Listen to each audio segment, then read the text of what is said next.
everybody, Nerdy Friend here. Welcome to No Lives Left, and I'm going to tell you a story. Now, I'm going to tell you the tale of the Midnight Man.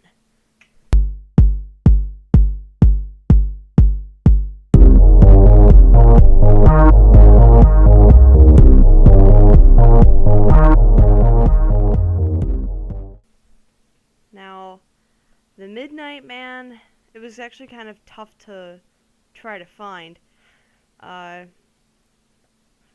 gonna open up the page, okay, so I can read it to you. Also, I had finally gotten enough strength from my recent illness to actually sit and actually just concentrate, read a story. Remember how I said standing up kind of made the room spin before when I was sick? Well, it's not doing that anymore, so I think maybe my brain recovered from being cooked a little from my fevers. uh, Alright, let's get into it. Let's dig into this pasta, the Midnight Man. I don't know where to start, where to begin about my feelings of this thing. This story is one that I have had to keep secret in fear that friends or family may persecute me and send me to a mental facility. What I have seen, what I have heard has been shot down by many as simple lies. This story hopefully will open the eyes to some who don't believe in my words of it and what it is. Let me start off on a new note. The first time I encountered it was the late summer of 2008. My family's house had been foreclosed since we could not afford to pay it off anymore because of all the land that we owned. We bought a smaller house in a nice neighborhood that was just about 2 miles away from the one prior. I guess we just liked the area. It was all well for a while. I settled into the new house quite all right. It felt like home. It felt nice and pleasant, even when it rained. You felt safe, secure. Then one day, after we settled in, I decided to go for a walk on the nearby trail. No one else was there, not even as I looked as far in front of me and as I turned around, not even a single person. It seemed a bit odd. It was a nice day out, so why am I the only one to enjoy the day on the sidewalk? Whatever. I guess that I shouldn't be complaining about having a trail to my lonesome self. I continued my trek and peered to both sides of the trail. To my left, a rather small but steep hill that led to more houses, and to my right was just thin woods teeming with green trees and dirt. This woods ran across the trail the entire way. Being my boy self, I jumped into this nest of foliage, hoping to find some adventure. I looked around and examined everything I saw. I picked up a stick and began to swing it like a sword. I continued inside the small narrow woods to find something that mildly disturbed me. A small rabbit about the size of a large man's shoe lay dead across the leafy, earthy floor. I dropped the stick and knelt down on one knee to examine it further. Its stomach had been torn in the middle, with its entrails barely seeping out. Something more odd was that there seemed to have been no bite marks or scratches, as if it just seemed to die.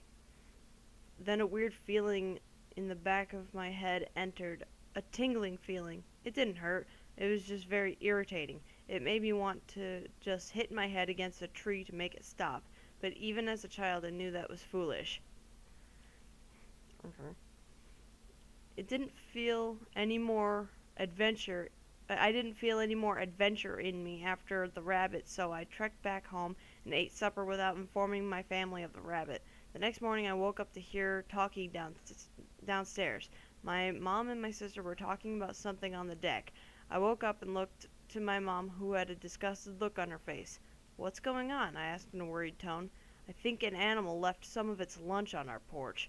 I looked out to see under our porch swing as a pile of animal entrails. I whispered to myself, "The rabbit." My mom cleaned them off and then threw them away. Nothing more happened during the day. It went on as all days go on, but that night I had a dream. or at least I thought it was a dream. It started out with me in the woods. I was laying down in the same spot where I found the rabbit. I was cold. I was naked, and I didn't have a clue what was happening. I couldn't move, but I saw in the distance a shadowy figure that seemed to be constructed out of the darkness. It seemed to almost be a good 7 feet tall. He had a deer-like shape for a head. Horns curled from his shoulders and back. He walked like a man by had hooves, or what seemed to have hooves. I don't know. He walked toward me, creeping past the trees. A once dark forest had been made darker as a cloud of misty fog followed its trail. It spoke in a demonic, monotone voice. You think you are of higher importance than a rabbit? That you are greater? I couldn't respond. I was shocked at everything that was happening. He spoke once more. The earth will die and all will cry. Bring the tears of the unfaithful, the untrustworthy, and the cynical men and women to me. They don't know me by an image, but by their undying tale. Maybe they should have listened to the crazy man on the street. Maybe they should have listened to the one who tried to convince them that it was no myth, or of what they all saw was indeed true flesh and fact. You know, my son, that little thing that just catches your curious eye, that little unnatural feeling that makes you feel out of place, that something's wrong, that physical feeling when you feel something touch you, but you debunk it as just your mind. That is me, the Midnight Man. He knelt to my level, and with a soft yet noticeable touch, he prodded my stomach with a pointed, sharp claw. He arose and walked away. I peered at my naked body. My stomach turned into a shadowy black, and it traveled through my bare body. Just then I awakened in my bed, sweating through my sheets. I glanced down to my pillow to see it covered in blood. I touched my face to feel blood dripping from my nose. Since the day these events occurred, I have been seeing more and more things, and my self-being has changed. My grades in school dropped, and I began to slack off and focus on the world out of school. The woods, my house, the Midnight Man. Though I haven't seen or heard of him since, I can feel his presence within me. I don't know if he is evil or good. I do know that I know more about life and my self-being after my encounter with him. I still suffer from the tingling in my head, and I always think about what he said since that day. I believe this man can enter anyone's thoughts and well-being and break you down until you change entirely. This thing is dangerous to anyone, and whatever this thing is, it must be stopped. Things have changed.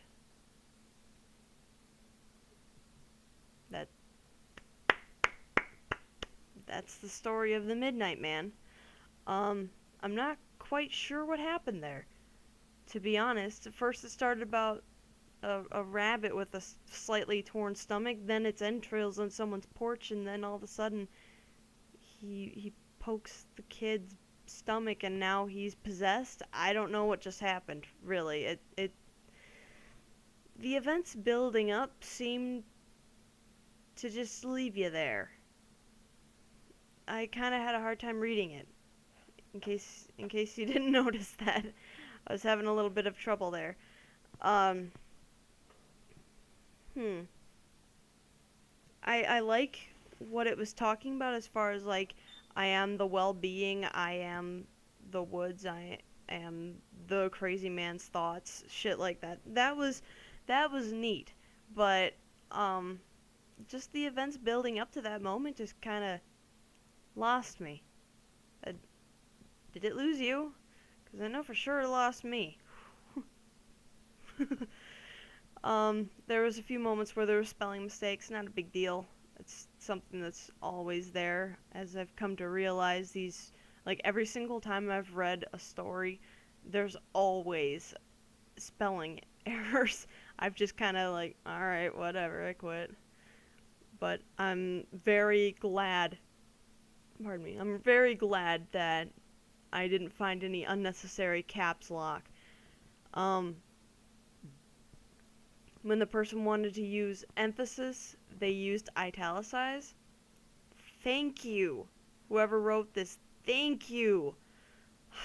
I'm just so glad to have found proper emphasis being put on certain sentences instead of caps lock making them yell at people. Just putting the proper emphasis like italicize is perfect, and this author used just that. Um, Even like I said, even though the flow of the story was a little weird, I got lost in the events building up. There are ways to fix that. You can use transitional sentences to like move from one point to another on that note. Like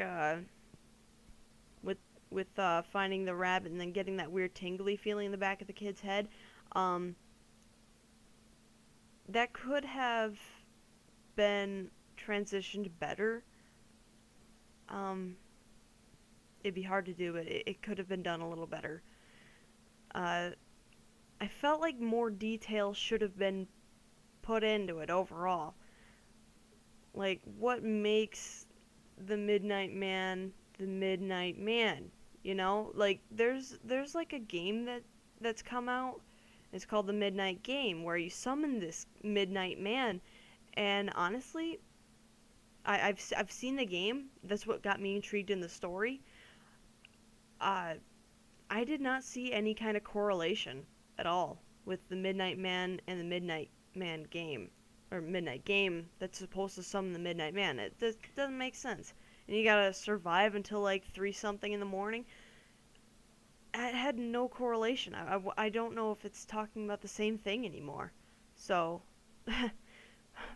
let me know in the comments if I'm mixing shit up, please. 'Cause now I'm very confused. Overall, it's a pretty good story. I think I would give this one a 6 out of 10. Just like event building aside, this story was pretty well told. So like I said, 6 out of 10. I believe that this one was impressive compared to the other ones that I've read in the past. So like I said, if anyone can tell me what's going on with the Midnight Man game and this story, please let me know in the comments. If you liked the story, click on the like button for this video. Comment what story you want me to read next. I would love to read something that you guys would want to hear. And, if you want me to read something that I've written, see if I could do any better, say so in the comments below as well. Also, please hit subscribe. The viewership, it's everything. And I very much appreciate it. And I do this just for you, because you're special, and I love you.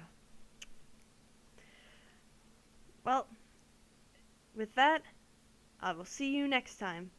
Bye-bye.